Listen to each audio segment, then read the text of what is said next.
I'd always wanted to volunteer in Africa since being a child, and that was actually the reason why I became a doctor, because I saw myself being a doctor in Africa in the long term. I wanted to go at a stage where I felt comfortable that I could be practically of use, so I waited until quite late on in my training, and then I took a year out to volunteer because I felt that was a good length of time to really get a feel for it. And actually I'd heard that for the first 3 to 6 months you're just adjusting to the place, and it's a big culture shock and a big difference, so a year felt like the right amount of time. So in the first instance I talked to people, and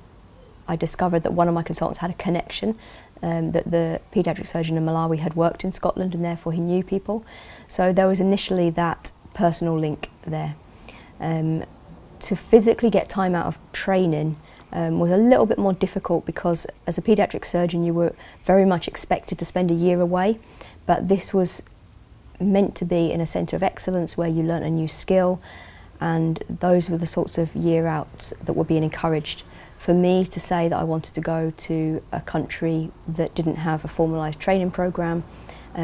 meant that I had to take that as time out of training, so none of it counted towards my surgical experience. It's something I absolutely don't regret one bit, but I did feel it was a shame that there was, in one sense, perhaps an ignorance about the learning that you do get when you go to these countries, but also there was a lack of support structures in place that enabled people that perhaps would have supported me to be able to properly support me and have that training recognised. But I absolutely don't regret it. Yes, I worked as an honorary visiting clinical lecturer, so I had a large clinical workload consisting of theatres, clinics, ward reviews, and as well as helping with medical student teaching.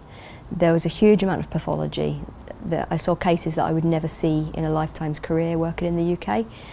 But on top of that, there was also learning around the managing to work with people from different cultures, and not just from Malawi, but from other doctors or people that were volunteering from other parts of the world. And that was a fantastic bit of personal development for me. Volunteering in Malawi was an absolute privilege to me. I think it gave me an opportunity to live in a culture of poverty, where here in Scotland we understand that poverty exists, but meeting people and becoming friends with people who, for them, poverty is a day-to-day reality, gave me that human factor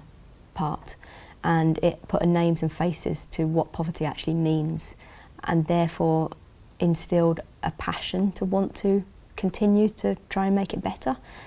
and therefore helps me day to day in how I make decisions about my life and where I want to go next to make a difference. And I really hope that the report will provide, I guess, a channel and a support for people who want to experience that and have that opportunity, because I think it's valuable, very valuable.